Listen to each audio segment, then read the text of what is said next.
pessoal, aqui é a professora Renata Castilho e hoje falaremos sobre a formação do futuro em língua inglesa.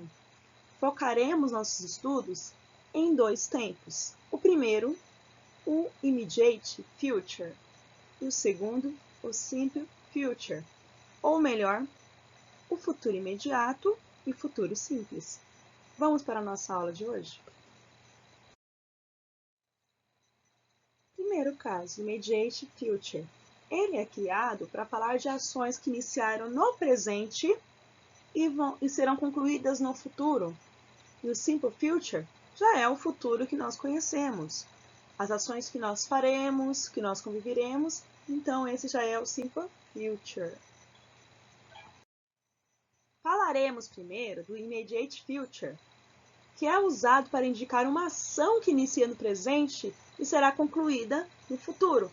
Por exemplo, você vai no mercado nesse momento, mas vai demorar algum tempo para chegar até o mercado para concluir suas compras. Então, aí você usa o quê? Immediate future.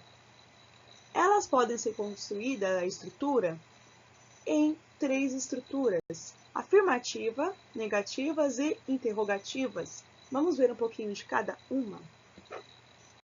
A primeira estrutura é a afirmativa, ou seja, a que falamos de uma coisa que está acontecendo. Então, como que é formada? Primeiro, nós teremos na frase o sujeito, que é a quem realiza a ação, de quem se fala, aquele a quem a frase gira ao redor. Depois teremos o verbo to be, vocês viram como o verbo to be é importante aí. E depois o famoso going to com o verbo principal.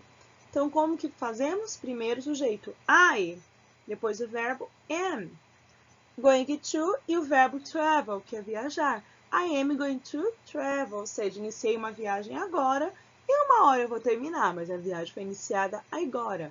I am going to travel.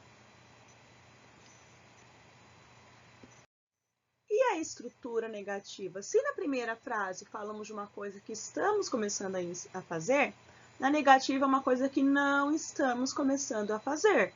Então, como que seria o sujeito mais o verbo to be? Agora vai entrar o not e depois o going to com o verbo principal. You are not going to travel, ou seja, você não está indo viajar. E como fazemos perguntas usando o immediate future? Da mesma maneira que eu faço com o verbo to be normal, no simple present. Você coloca o verbo to be na frente, ou seja, ele vai iniciar a frase, o sujeito virar depois.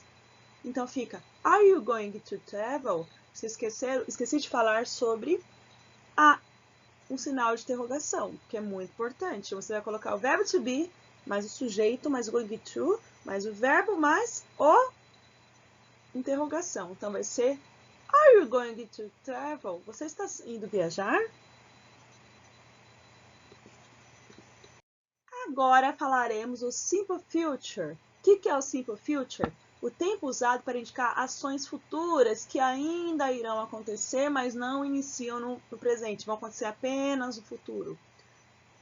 Ele possui, assim como immediate future, três estruturas: a afirmativa, a negativa e a interrogativa. Ele, para ser construído, é auxiliado pelo will. Então, a frase vai iniciar geralmente com will e vai ser composta pelo will. E, quando for o caso negativo, vai ser will not. Temos duas formas contraídas. O L, que você coloca os dois L's após a apóstrofe, e o won't, que é a negativa do simple future.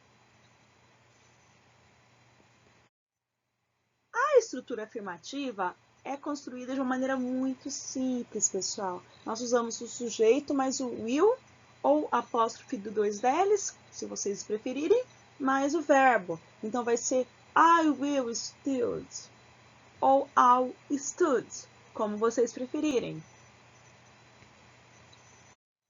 Quanto à estrutura negativa, assim como immediate future, nós usamos o not. Então, vai ter o quê? O sujeito mais o will, mais o not e depois o verbo.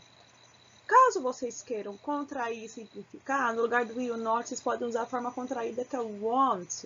Então, ficaria duas maneiras aí. Primeira maneira, you will not study. A segunda, I won't study. As duas formas serão válidas.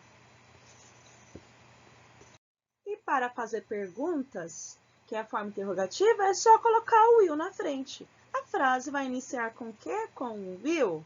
Então, ficaria will you study? Ficaria o will mais o sujeito mais o verbo mais interrogação. Will you study? Pessoal, isso foi uma aula simplificada de revisão, que eu já passei esse conteúdo nas aulas do tempo futuro em língua inglesa. Espero que tenham gostado. Façam as atividades com cuidado. Cuidado com o prazo, porque por mais que seja até dia 30, vocês terão atividades de muitas matérias para serem feitas. Então, tenta seguir a sequência das aulas para não se atropelarem. Então,